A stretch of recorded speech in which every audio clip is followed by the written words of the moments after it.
આ કાર્યક્રમ ગુરુવારે ટેકનોલોજી ફેકલ્ટીમાં યોજવામાં આવ્યો હતો અને તમામ ફોનની કિંમત 14.77 લાખ હોવાનું પોલીસે જણાવ્યું હતું.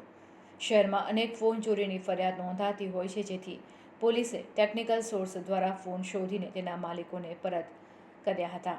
ગુરુવારે કલાભવન ખાતે આવેલી ટેકનોલોજી ફેકલ્ટીમાં પોલીસ ઝોન 2 દ્વારા 13 તુજકો અર્પણ કાર્યક્રમનું આયોજન કરવામાં આવ્યું હતું, જેમાં police commissioner Narasimha Komar, additional commissioner Manoj Ninama અને ઝોન 2 અભય સોની હાજર રહ્યા હતા.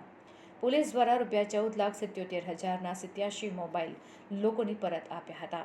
ઉલ્લેખનીય છે કે પોલીસ દ્વારા અગાઉ પણ 13 તુજકો અર્પણ કાર્યક્રમ હેઠળ લોકોને તેઓના ચોરી થયેલા ફોન પરત આપવામાં આવ્યા હતા.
ફરિયાદ નોંધવાની પરિસ્થિતિ ના ઉપસ્થિત થાય તે માટે આપણે EFIR સિસ્ટમ આપણે શરૂ કરી છે.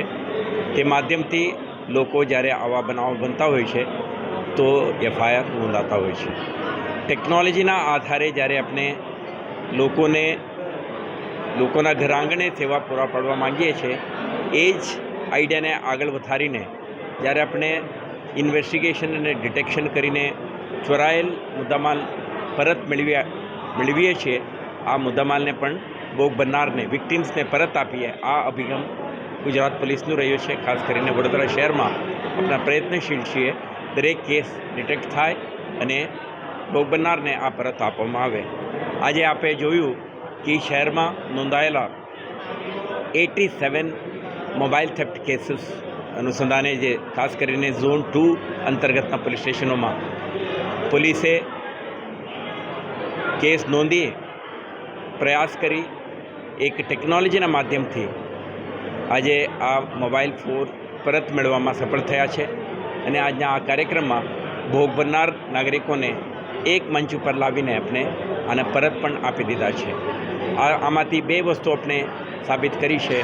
એક, પોલીસ નાગરિકોના સેવા માટે સતર્ક છે અને જ્યારે આ એમના ચોરાયેલ મુદ્દામાલ પરત મળે તો એમના પરત આપીને એમના જે કિંમતી વસ્તુ છે, આજે મોબાઈલ એક અતિ ઇમ્પોર્ટન્ટ ટેકનોલોજીકલ ટૂલ જેમના નાગરિકોના હેન્ડમાં છે, એમને પરત મળે તો આપણા એક ગુડવિલ ડેવલપ થાય તે માટેનો આપણા પ્રયાસ છે.